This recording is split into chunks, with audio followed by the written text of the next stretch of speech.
The clash between Joseph Parker and Fabio Wardley had just concluded, sending shockwaves throughout the boxing world. Such a great fight, wasn't it? You know, it ebbed and flowed. I mean, the first round, he caught him with a good shot, and his gum shield come out. I think that saved him, to be quite honest. But he got over it. I thought the first 4 rounds were even, 2 apiece.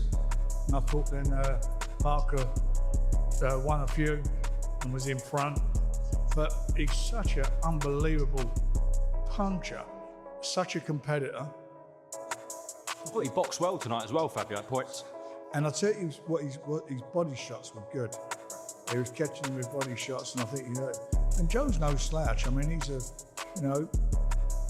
tough guy. He's on a roll. He's a former world champion. He's beaten, was it 3 or 4 of his last fights, all top 10 ranked fighters, have done it in style. It's been a seat edge all night. I mean, both guys had their moments in there.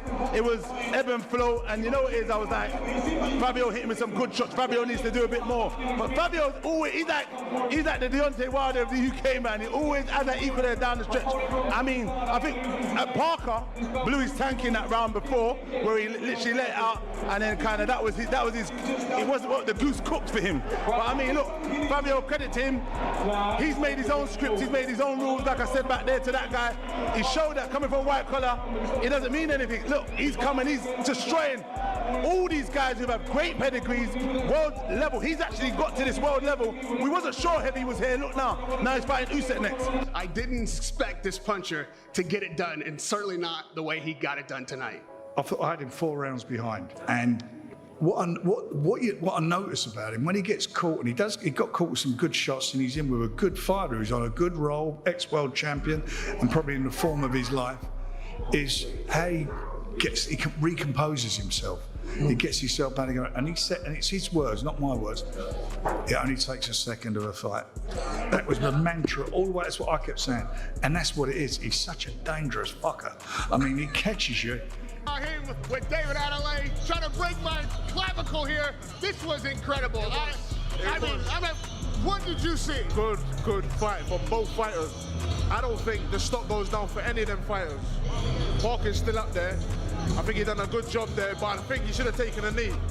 Just to slow Wardley down, taking the knee. But if he did what he had to do, Wardley's got a lot of grit. A lot of people don't see that. Good grit, good heart he showed there today. He showed a good chin as well. He came back and he delivered. Did you think that Wardley was going to be able to pull that out? By the 9th round, did you think he was going to be able to? I didn't. I said it's going to go late, but I thought it would be Parker to do it late.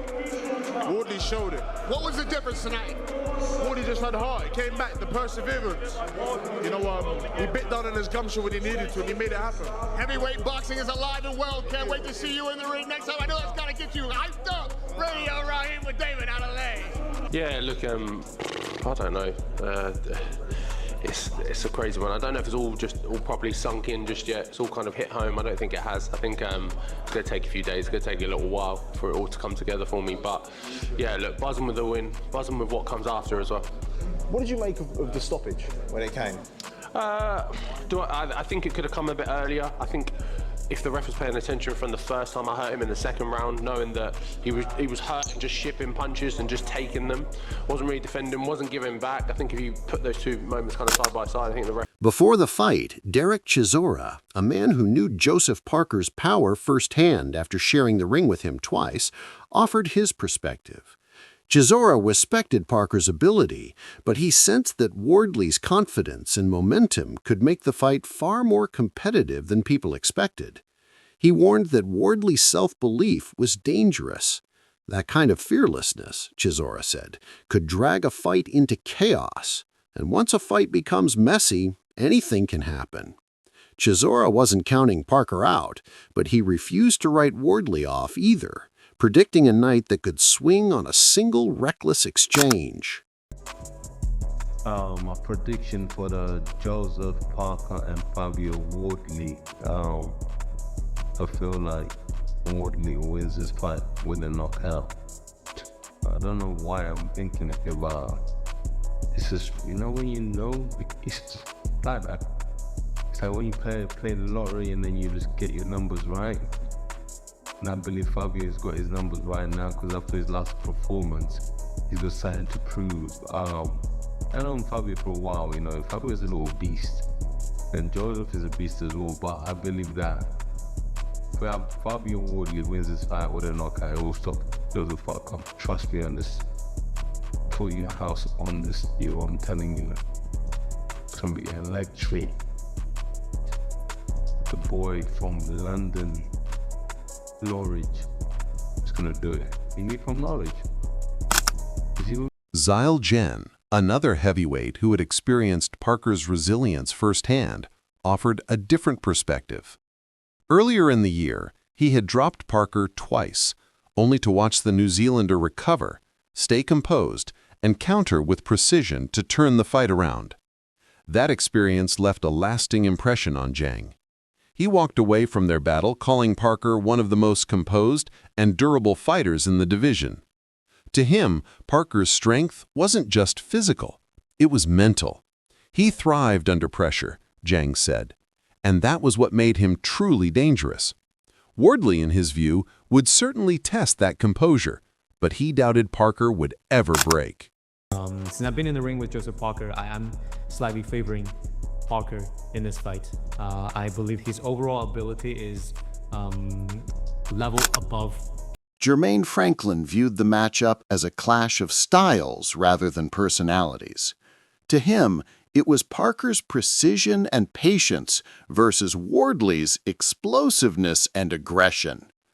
Franklin acknowledged Wardley's unpredictability as his most dangerous asset, especially early in the fight, when his energy and awkward angles often caught opponents off guard.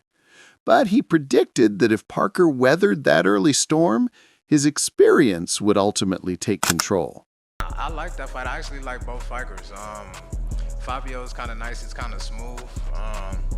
Joseph Parker is very aggressive. He likes to punch. He likes to throw combinations. So I think they have two good styles that kind of complement each other, but we won't know how it goes until we see it in the ring. I haven't seen too much of Parker. No knock on him, but, you know, I'm cool. Fabio is kind of my guy. So, yeah, you know, I like to see Fab pull it. Dave Allen was blunt in his assessment. He had seen enough from both men to form a clear conclusion, and he didn't hesitate to voice it. Allen expected Parker to finish Wardley inside the distance. For him, the deciding factor was class. Parker's timing, composure, and ring IQ were, in Allen's view, simply on another level. Once Parker found his rhythm, Allen believed Wardley's aggression would become a liability. He dismissed the idea of an upset, convinced that Parker's experience at the world level would show when it mattered most. "I think Parker will stop Wardley," he said, "too experienced and too good." David Adeleye, who had his own history with Wardley and had spent time sparring with Parker, offered a more nuanced perspective. Having felt Wardley's power and seen Parker's control up close, Adeleye expected skill and structure to separate the two. He predicted a late stoppage win for Parker, but only if Parker stayed focused. Adeleye respected Wardley's ability to create chaos, warning that he was the kind of fighter who could turn a clean technical performance into a dogfight with just one opening. He spoke from experience, understanding how quickly Wardley's confidence could shift the tempo of a fight. I've been there with both of them. Yeah. I've been in the ring. Who hits harder? I've been in the ring with Wardley, obviously, when I fought, and I've been sparring Parker before, and I think when it comes to being a well-rounded athlete, Parker's better. I just think Wardley's got zap, Parker's got power. Parker's way more regimented and he knows what he's doing. He's on balance all the time, he throws the right shots, he knows when to do it. Going back to what you said earlier, Wardley's a bit more unconventional. You can throw a shot, you might not see it. Is there anything that surprised you when you was in there with Wardley? Not really, if I'm honest. Obviously, like, I think it was just more of a thing of, look, we fought and I lost. I think what surprised me was me losing. Yeah, I think I was doing good up until round 4. Then obviously the shot in my eye affected my performance going after that. Tony Bellew, who had followed Wardley's rise closely and sparred hundreds of rounds himself, respected the young Brit's grit and ambition. Even so, he backed Parker's professionalism to prevail over the full 12 rounds.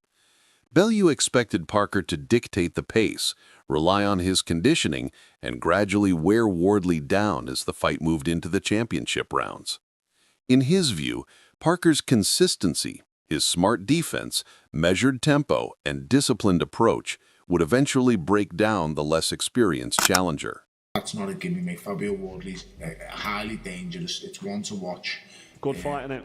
It is a good fight. Parker Wardley, I'm actually looking forward to that. I think Parker does it with the experience and the skills and that. I think he overcomes, but I think it's too big of a Wardley punches hard. Wardley punches hard enough to make it a fight, and then drag him into something and make it like so interesting. Fabio's always in the fight, Carl. He has shown against Justice Huni. It's next month, isn't it? It's next month, yeah.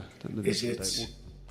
Give that a little shout out, but never mind. Yeah, is it November? But that's 15th, a good fight. Fabio Wardley, Joseph Parker. Look out for that one. It's a cracking fight, mate. It's a brilliant fight and an amazing venue deal too. You know, one of my favourite indoor arenas in the world. It's a fantastic venue. Inside Parker's own camp, the belief was absolute. Guido Vianello, who trained alongside Parker in the lead up to the fight, insisted that the Kiwi looked sharper and calmer than ever. Vianello noted that Parker was respecting Wardley's power, but he wasn't showing even a trace of intimidation. He saw Parker's focus up close and became convinced that Parker would handle the pressure and maintain control from the opening bell to the final moment. To him, Parker's preparation said everything. This was a man who fully understood what was at stake. Yeah, I spar with Fabio too, but Parker is my brother. We live together. I helped him in Riyadh for the fight with Dubois. I love Joseph, and I think that he's stronger, he's faster. And Parker right now is the top three. Usyk, Moses, and Parker. This is the names now. So Parker is a top guy. He deserves a title fight. He deserves the world title fight.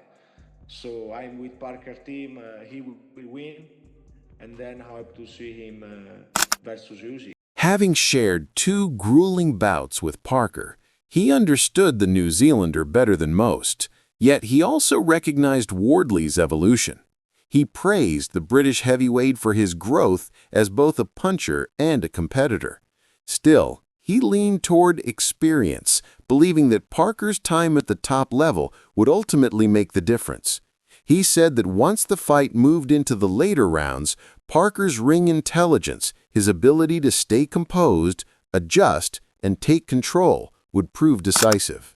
Going into this fight, in terms of form, they're both in really good form.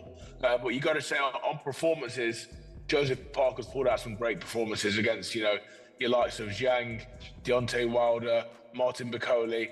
He's in red hot form.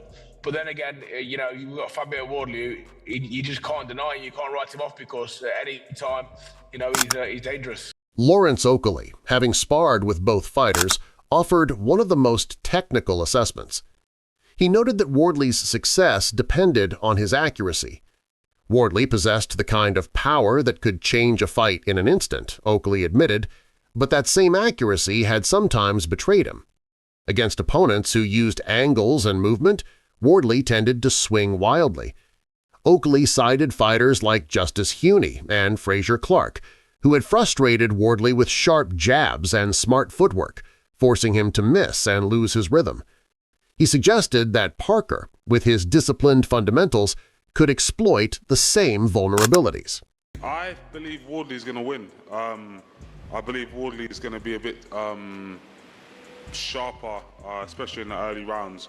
And if he can clip, I know Parker's an ex-world champion and he's been in there with some of the best fighters, but I think he's not had a lot of rounds lately. He had 1 round against, or 2 rounds against Bacoli, and before that I think his last fight was maybe Wilder. So he's, in the last 2 or 3 years, he's only had maybe, I don't know how many rounds. So I think that with Wardley, he's been on a good run. I think his sharpness will be able to get to Parker, and I think he'll hurt him in the middle rounds and end by stoppage. But if he doesn't, and the fight goes on later, I think Parker's experience is going to really... David Haye saw something deeper. He admired Parker's willingness to take on dangerous fights and his refusal to shy away from risk.